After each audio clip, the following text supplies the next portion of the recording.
Però al di là di questo la Cassazione invece per trattare un argomento relativo alla sanità.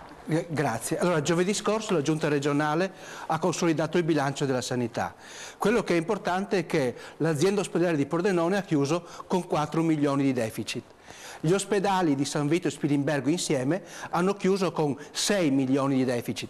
Insieme sono 10 milioni che potrebbero essere il viatico negativo alla partenza di quello che viene chiamato l'ospedale unico, ospedali uniti della provincia. Ovviamente abbiamo parlato una sera che il vecchio nome degli ospedali era dei battuti, non vorremmo che questo ospedale partisse come ospedale dei battuti partendo già da subito con 10 milioni di buco.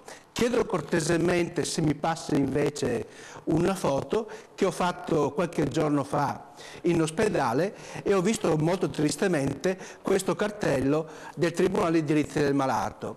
Io so che da qualche settimana si sta ricostituendo la sezione pordenonese di questa benemerita associazione che 30 anni fa con Vito Cloud abbiamo cominciato a mettere in piedi a Pordenone. Io spero che presto questo cartello possa essere ritto e in alto. Posizionato in un modo migliore. Visibile, perché sì. Io capisco Tribunale per del malato. Esattamente, però mi è anche tutto storto.